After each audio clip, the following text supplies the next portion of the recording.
Us now from Texarkana, Texas. Gosh, you got to love doing stories like this, right? Such a sweet, sweet reunion. Tell us what that reunion was like for the two, and where did they actually meet?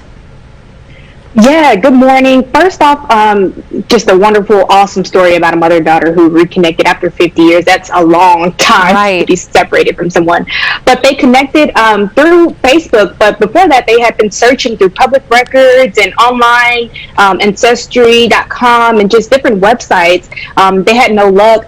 And then the daughter, Carol Jones, she went and got a record from Vital Records where she got documentation of a birth certificate, and that's how she found her mom on Facebook.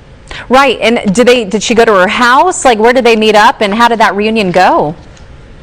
Yeah, so once they connected on Facebook, they did go to Whitehall, Arkansas, where Carol Jones was living at the time, and they met in person, spent Christmas and several holidays ever since. She said she was just overjoyed to finally find her daughter.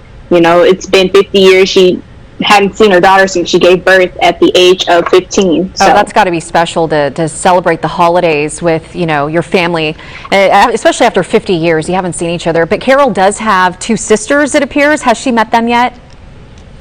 Yes. The picture that was actually in the story, that was the two sisters and the mom. So she is now the oldest. She said when she was adopted, she was the youngest. So she actually went from being the youngest to the oldest now. So she's having to adjust to that. But she loves every moment, and they meet up every time they can. That's amazing. So what's next for the two and the sisters as well, for the family?